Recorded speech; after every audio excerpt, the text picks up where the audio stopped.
Normally the process seduces me into it somehow. There's something about it that gets me. You know, you get lost in your own world when you're creating, and then afterwards you come out and go, oh, is this any good?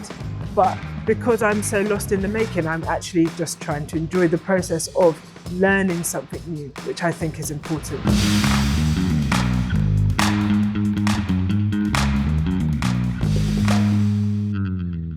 The title of the show is The Shape of Things, and I think we came to that position because even though I work across many disciplines, I've kind of got quite a distinct visual language in each of them. When I was making furniture, one of my earliest pieces, a chaise longue and a side table called the Negress and Mammy, and they were deconstructed and reformed elements of the black female body.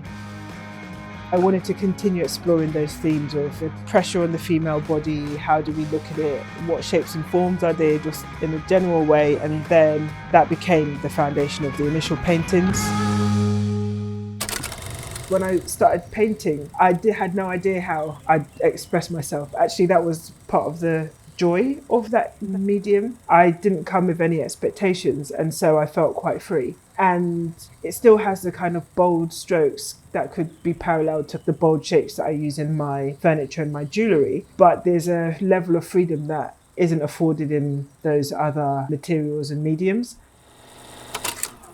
When I started to work on canvas, I wanted to kind of retain some of these quite defined brushstrokes, but I didn't want it to feel as graphic. I wanted to bring a softness to it.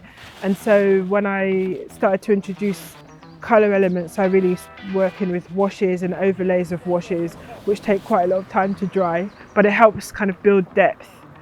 So it doesn't feel so two-dimensional. I wanted the canvas to feel more three-dimensional, and maybe that's because of my other work all being three-dimensional.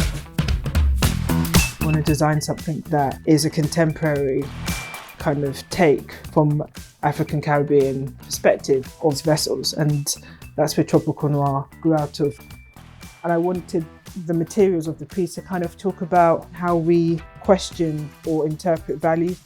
I was looking at the kind of unusual non-European proportions, but still quite beautiful form that I think does kind of capture this concept of it being a motherly shape.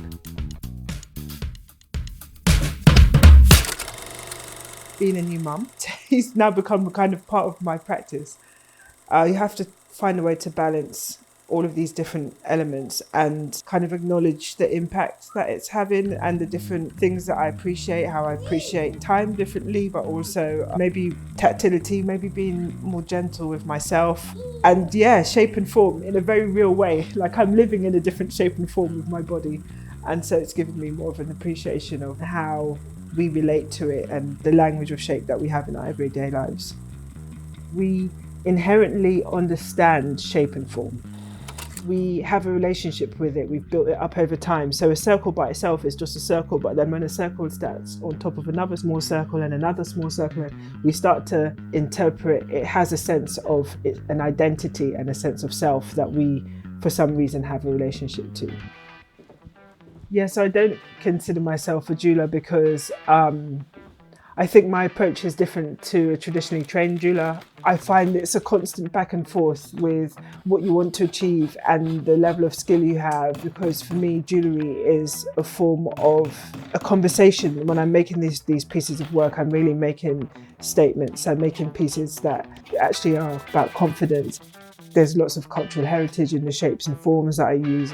My natural language in furniture and jewellery is to rely on the colours that are inherent to the materials and to learn how these materials naturally want to respond. With jewellery is such a specific thing. It's not just about the shape and form. It's not just about the material. It's about how we see ourselves. And then they start to become tools or talismanic elements that you can use to express part of yourself. I wanted people to wear it and I wanted them to feel confident, and I wanted it to be bold and outspoken because it helps the person who's wearing it to almost step up into that role. Giving them tools to kind of feel confident was inherent somehow into the jewellery. I wanted the space to feel bright and I wanted the space to feel inviting and fun and playful. so that people are drawn in and that they're already in a good mood when they're in the space. I wanted the setting to feel like it was in the spirit of summer and fun and playfulness.